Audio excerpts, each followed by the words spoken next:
Hey, what's up? It's your boy, 24/7 here with 24/7 Fusion Media. I saw this on the Business Insider, and I was curious to see what was actually being said about this. And the article states, two black DC Comics editors described the career obstacles they faced from white leadership, saying they'd never be promoted to their achievements being undercut. That's pretty fucked up, man. Quit fucking around. Harvey Williams and Latif Aid L.A. Williams, two black former DC Comics editorial staffers, told Business Insiders they felt their careers at the company were hindered because of their race. Richards was fired in December of 2019 after 22 years and was the only black editorial staffer at DC when he left. He was only promoted once. Williams exited in 2000 after 6 years without a promotion and after disputes with white members of DC leadership.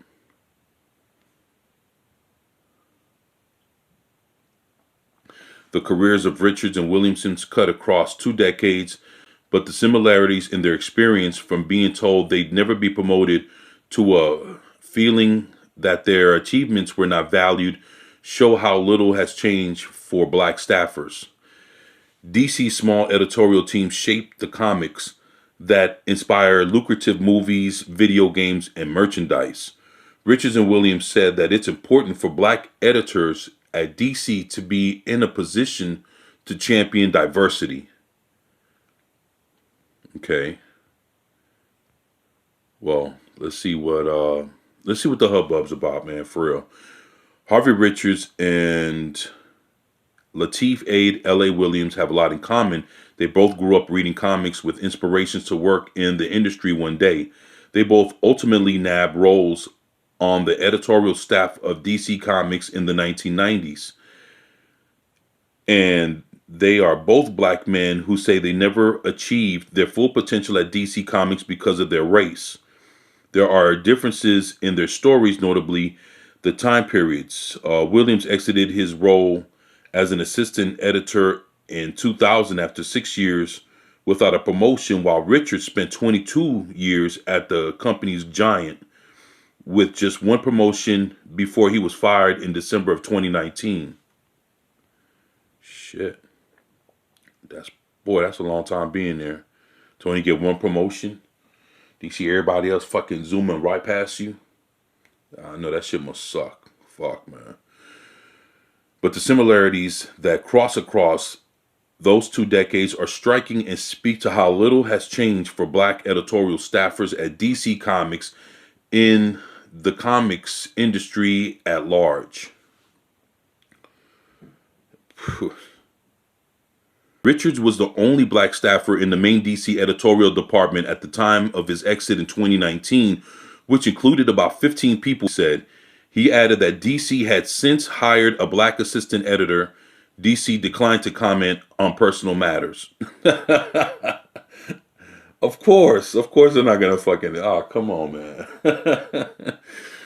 DC, which is home to Batman, Superman, and other iconic characters, is much larger than its comics editorial department, with around 200 employees on the publishing side. But the small team of editors shape the comics and characters that inspire lucrative movies, video games, TV shows, and merchandise. You need black editors to help nurture talent, to foster diverse characters, Richards said. Besides being the only black editorial staffer at the time of his exit, Richards felt stymied in his own career, he said. In his 22 years at the company, he was only promoted once. He began as an assistant editor, and 12 years later, in 2009, he was promoted to associate editor. All right. Then after that, that was it, huh? L.A. Williams can relate. Okay. My personality and work style is different than Harvey's, who is different from every other name I could raffle off, Williams said. But no matter how different our work styles or personalities are, the reality is that every one of our stories ended up the same. When it keeps happening year after year, person after person, you have to ask yourself what all these people have in common. A Latinx former assistant editor who exited in 1999 after 5 years without a promotion shared similar concerns with Business Insider about a lack of a career path forward at DC and a sense of her work was undervalued. Damn. That's some whack shit, man. You know what? There's nothing worse than working at a company that you sit there and you work hard and you take people's shit, and the company itself just doesn't take any they don't take any value in what you do. You're just another part, you're just another number, so that's fucked up, man. The stories of these three former DC editors are similar to that of Charles Beecham, a former Marvel editor who spoke with Business Insider in July. Beecham was one of two black editorial staffers Marvel had employed in the last 5 years and quit in 2017 because he felt his voice wasn't heard. That's fucked up, man. So we having the same fucking issues at Marvel too? Come on, man. The big two. No bullshit. Backed by Disney. Backed by AT&T. Got all this fucking money. But you can't, support your comic book side of things on Marvel and DC side. AT&T and Disney, they're rolling in so much fucking money that they can't help out their own companies that are at the bottom, like Marvel and like DC. They're so concerned with the money at the top that they're not looking out for what's going on at the bottom. At the same time, there's no promotions. People are quitting. That's fucked up, man. That's why shit's going down the way it is. For Richards, there were many instances during his time at DC when he felt he was treated unfairly. He recalled specific instances with Paul Levitz, the DC publisher at the time, like when Levitz told Richards he had grammar problems, and when Levitz told him, "Some people think you deserve this." When Richards won an award, Richards was never promoted while Levitz was publisher and president. Williams also described a confrontation with Levitz in which Levitz told Williams he would never be promoted as long as he was publisher. Wow. In the response to a request for comment, Levitz said, "I'm not going to comment on decades-old incidents. I'm proud of the increasing diversity at DC in my time as an executive there, and while we didn't achieve an ideal balance, I think much changed for the better." Boy. I mean, shit. I mean, dog, if you're not there no more and people are putting you on a hot seat, motherfucker, open your mouth. Let them know what the fuck happened. I'd be like, yo, me and Williams, we bumped heads about this, that, and the other. Man, if this shit happened fucking 20 years ago, then fuck it. Because what's happening now is that it's being aired right now. So, regardless if it happened 20, 30 years ago, guess what? It's in the papers right now. See, when people respond like that, one or two things. They're either trying not to fan the flames, or they got something to hide, and they're just better off not saying nothing. So, yeah, real shitty, man, but whatever. Since Richard's departure, DC has taken some steps to promote diversity and inclusion. Oh, the fuck out of here. You ever notice that when shit's bad, shit's bad, and when you leave, that's when they decide to clean up their act? At any job? That's funny. That's funny. Two women, Marie Javins and Michelle Wells, were named interim editors-in-chief after recent layoffs. DC recently hired former Activision Blizzard executive Daniel Cherry. You know what? I was going to do a video about that when they fucking hired him. I think that's the guy that Yeah, Daniel Cherry. That's the guy that Jim Lee was saying right around DC fandom that they were going to bring in a guy that was going to be more on the business side of things when he hired the two chicks that was going to be running DC right along with Jim Lee. He said, yeah, there was going to be a third person that was being hired. That's Daniel Cherry. Like I said, I read the whole thing. I was going to do a video on it, but I was wondering, damn, does anybody even give a fuck about this? Should I do this? Maybe I should have, because now they're talking about it. Yeah. So they got the former Activision Blizzard exec Daniel Cherry, who was black, as its new senior vice president and general manager, overseeing marketing, sales, and more for the company. Yeah, exactly. Exactly. That's exactly what he was. DC is also reviving Milestone. Wow. After about what? Almost 20? Damn. 20, 25 years? Yeah. A division of DC that focused on black characters like Static Shock was founded in 1993 by four black men. It ceased operations in 1997, but will return in February. Yep. With Static Shock #1, then the Icon comics coming up next, and then yeah, we all know Static Shock movie, Icon movie, starring Michael B. Jordan. So, of course, best time for that shit as ever.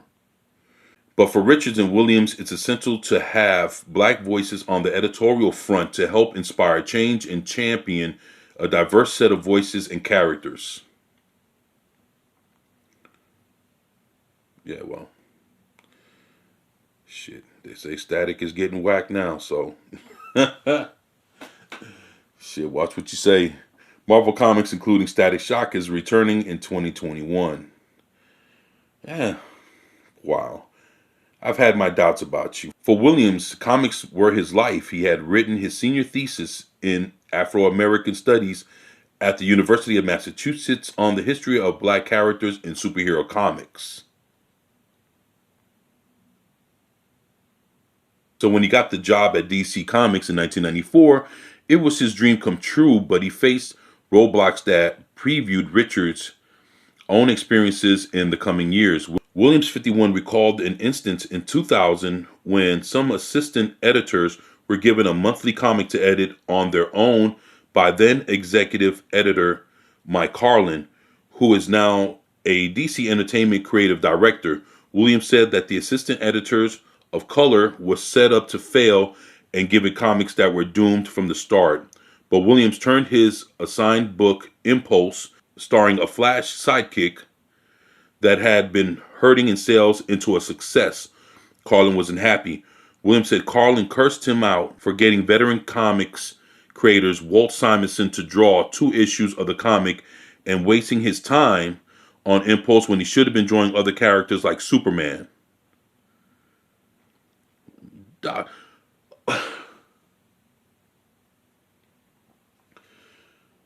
Wait a minute.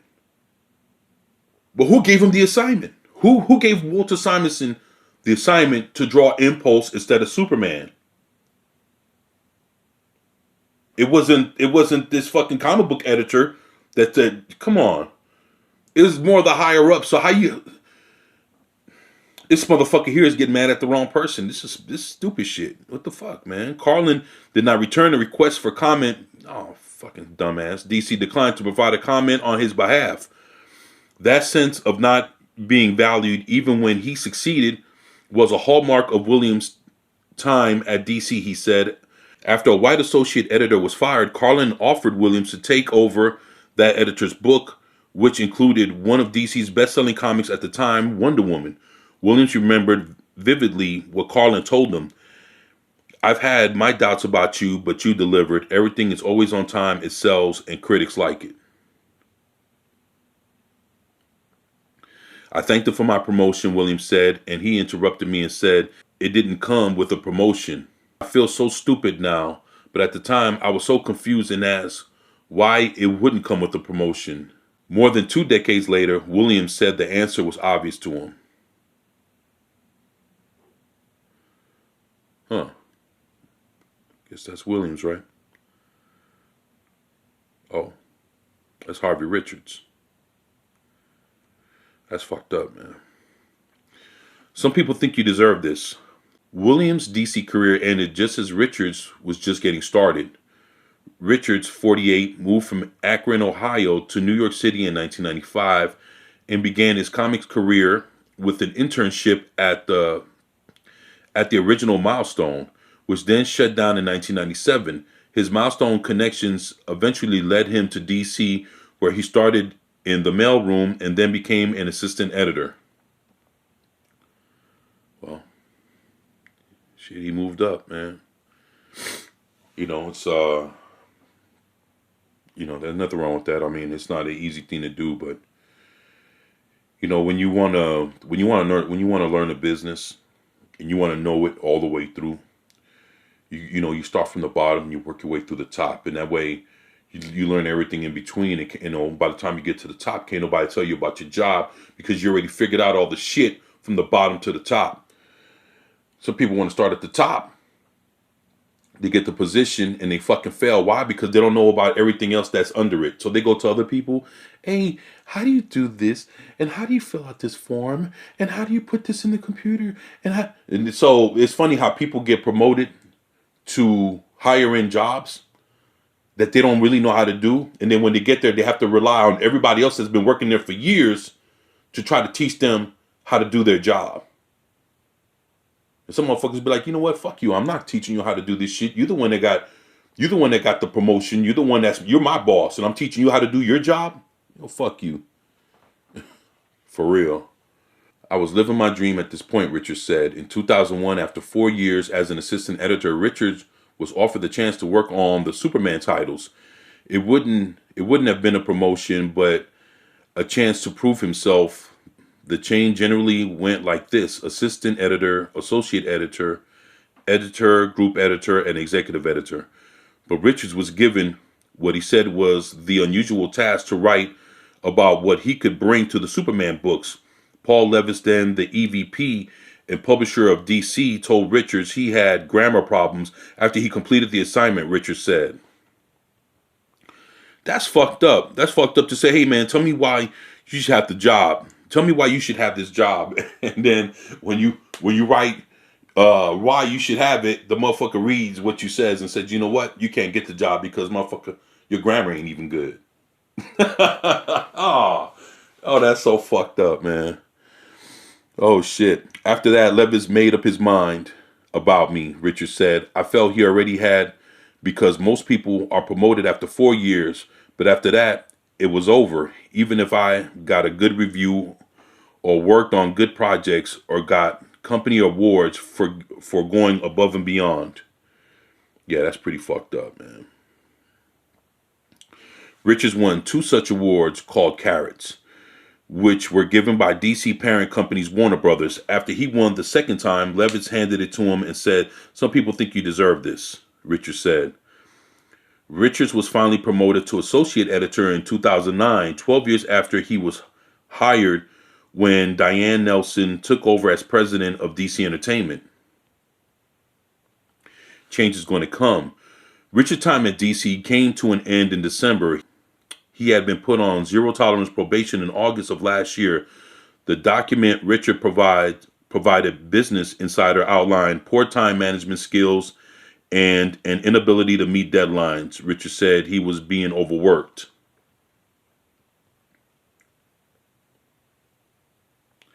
The day after he returned to the office from Thanksgiving break last year, he was let go with a 6-month severance and told he no longer fit company standards.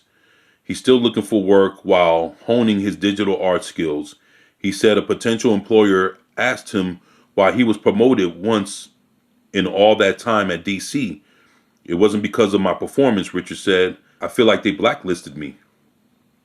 19 years earlier, Williams had left DC with similar sentiments. After a confrontation over Williams using the likeness of the Alabama governor in an issue of Impulse, Williams said, Levis told him, as long as I am publisher of DC Comics, you will never be promoted. You're welcome to stay here in the role of assistant editor for as long as you like. Williams thought the timing of the dispute, shortly after he had filed a racial discrimination complaint with Human Resources against Carlin, was suspect. He quit shortly after. I naively thought that as long as I did good work, the comics sell, and the critics liked them, I'm going to do well, he said. As a black man in America, I knew I wouldn't be able to make as many mistakes as others, but I thought the solution was work harder and do better. Their experiences highlighted why editors of color are so important, Richard said. They can help realize a creator's vision and promote more diversity in comics. He lamented that he never got that opportunity, and black editors in senior positions could provide a source of support for ones in assistant or associate roles, he said. Ideas came down, they didn't go up, he said, and I didn't have anyone above me advocating for me. He hopes the recent shakeup at DC affords marginalized groups more opportunities and sees more women in comics than ever before. Jessica Chan, who is Asian American, was promoted from associate editor to editor last year, for example. Richards also noted there's also a lack of black women in the industry. Change is going to come, he said. It has to.